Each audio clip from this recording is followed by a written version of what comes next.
Hi there! Welcome again sa ating YouTube channel, Ju Hongit, o sa ating podcast na ito, mga Cubs, mga kababayan kong OFW, ay sana okay po tayo sa araw na ito.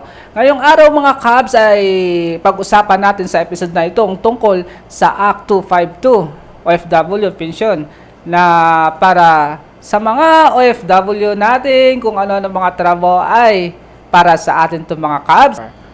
At ito ay panukala ng ating senator na si Senator Erwin Tolfo. Kaya magpasalamat naman tayo, Cubs, sa kanya dahil meron tayong pension mga OFW, buong OFW, mandaragat man o nagtatrabaho sa mga iba't ibang bansa ay may mga pension na tayo, guys. Diba? Ang sarap pakinggan. Pag-uwi mo ng Pilipinas, pensyonado na yung OFW. Hindi na tayo mahihirapan, mga Cubs.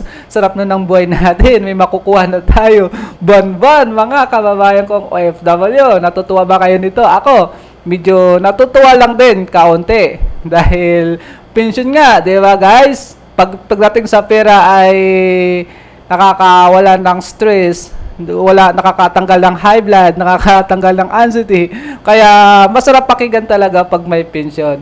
Kaya ayon nga kay Senator Erwin Tolfo, nung last year ay yung amount ng natatanggap ng ating pamahalaan ay 2.2 trillion pesos. Samantala, yung budget ng DMW natin ay 10.2 billion pesos lang. Kaya saan pumunta yung iba? Questionable sa kanya din. Kaya ito ay pinupost niya, guys, dahil nga nakikita ni Senator Erwin Tolfo yung mga remittance natin na napakalaki. Mga buong OFW ay buwan-buwan malaking bahagi sa ekonomiya ng ating bansa. Kaya ito ay pinupost niya para sa mga OFW. Lahat ng mga OFW ay makakatanggap ng pensyon ng ito sa Act 252. Yes. Introduced by Senate Erwin Tolfo. Kaya wag na kayong mag-alala, guys, mga kababayan kong OFW, mandadaragat o sa iba't ibang bansa. Kaya makakatanggap na tayo ng pensyon. Kaya magpasalamat kayo kay Sir Erwin Tolfo. At dahil dito sa section number 5, eligibility, the benefit of this act shall apply to an OFW who is, dapat guys ay naka 60 years old tayo. At least makapag 60 years old tayo. Kaya lang yung mga iba dito ay, yun na nga guys, na sinasabi ko nga, yung iba ay medyo nalulungkot at medyo alanganin sa ganitong edad. Dahil alam nyo naman pag OFW, o alam nyo naman mga kapwa nating OFW, yung trabaho natin, kahit may sakit ay puro trabaho kasi nga nasa kumpanya tayo. Hindi tayo pwede mag-absent din siguro. Talagang medyo malala na yung sakit, di ba mga Cubs?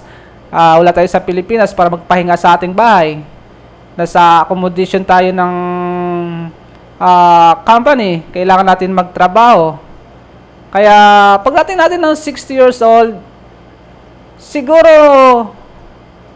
marami na ring sakit.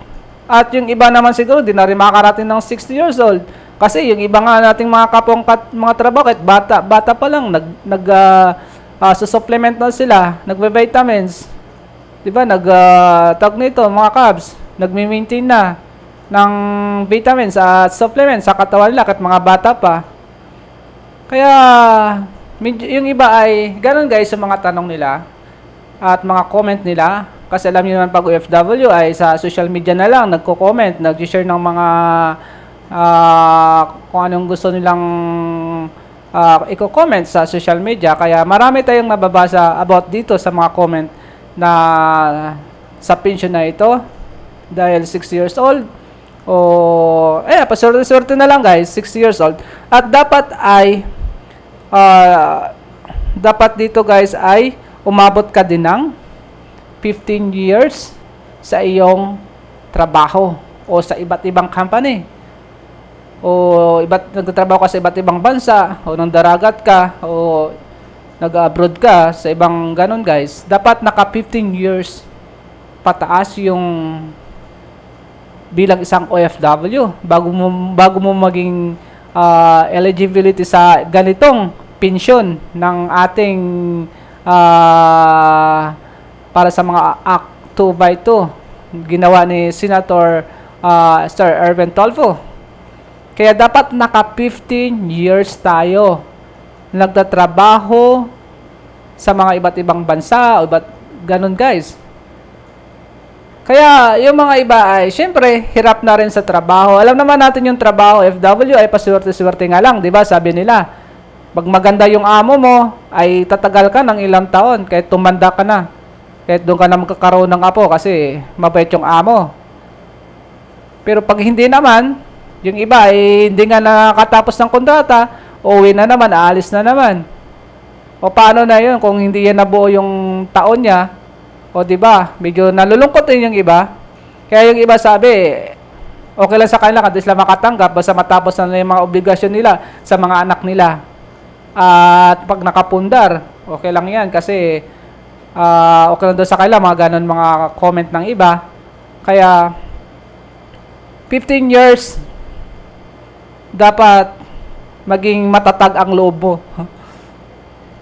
Yan guys, dapat maging matatag ang loob mo, kakatrabaho sa ibang bansa. Siyempre, maging alipin ka ng mga foreign na mga amo natin o sa ibang company. Siyempre, alipin tayo, dapat magtrabaho tayo.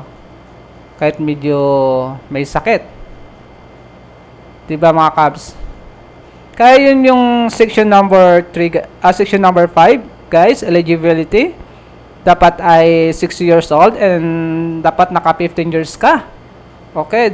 At dapat ay, of course, dapat ay registered with Philippines Overseas Employment Agency or POA.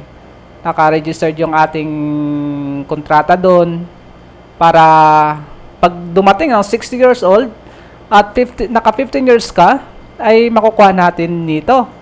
Pero mga Cubs ay, ito guys, yung mga comment nila, di ba? Medyo yung iba ay syempre swerte-swerte na lang guys kung sino talaga yung makaka-avail ng ganitong pensyon na pinanukala ni Senator Erwin Tulfo or Senate Bill 252 OFW Pension of 2025. Kaya ganun guys. And section number 6, ito guys ay magkano ba ang maging pension mo, maging pension natin. Kaya siguro yung iba naman ay alam naman siguro nito dahil nagkakalat naman sa social media, sa mga viral na mga video tungkol dito sa pension na ito. Kaya at least makakuha tayo guys, mga Cubs, ng 5,000 a month. At least, ha? Hindi pa naman sigurado. Basta meron kang makuha 5,000, depende siguro sa iyo. Baka may mga sakit-sakit ka, baka bibigyan ng medyo malaki-laki. Baka depende sa pangangailangan o talagang gano'n na. At least sabi dito, meron tayong makukuha na 5,000, 5,000 mga Cubs. Ayon sa Senate 2x2 252 OFW pension. Kaya yung iba dito guys ay marami din na comment about dito sa mga viral na pension na ito na 5,000 ang makukuha a month.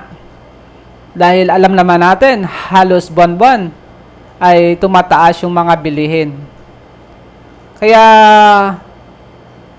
syempre, pag dumating ka ng 60 years old, ilang taon na rin yung guys, medyo mababa na rin yung value ng 5,000, di ba? Of course, siguro, mahina na rin tayo siguro na pagdating ng 60 years old, marami ka ng sakit, wala na nga, yun na nga, mababa na yung energy natin. Kaya sa bahay na lang siguro, gano'n na lang. Kaya kasya na yung 5,000 buwan-buwan. Tapos, paghihingian ka pang mga apo mo, di ba guys? Yan talaga mga culture ng mga Filipino. Pag hiningihan ka pa ng mga apo mo o mga kapatid mo na iba, ay share mo na rin yung 5,000 na yan sa kanila. Okay na yan. May pambili na ng pagkain, konti. May pambayad na rin ng kuryente, tubig, 5,000.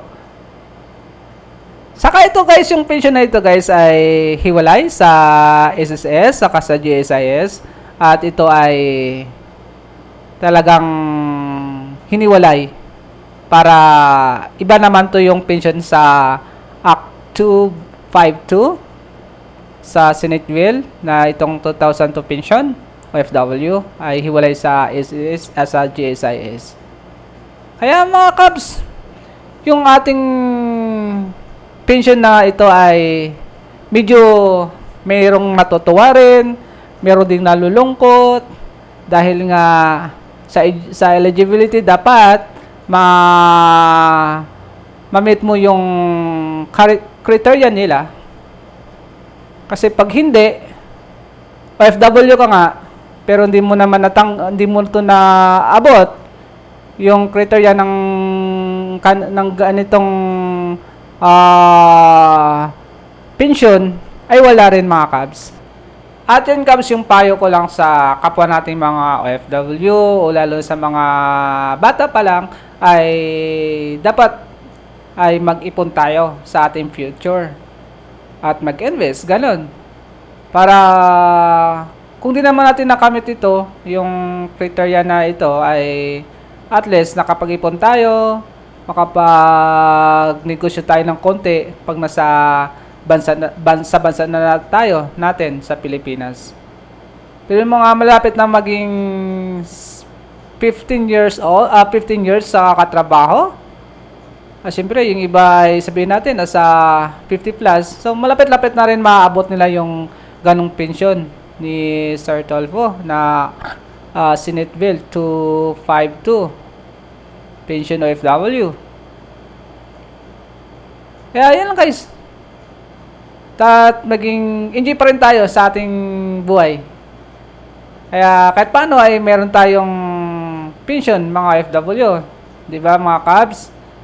Kaya dapat maging malakas tayo para umabot tayo ng 15 years kakatrabaho sa mga foreign country, mga mandadaragat. Dapat malakas pa rin tayo mga Cubs.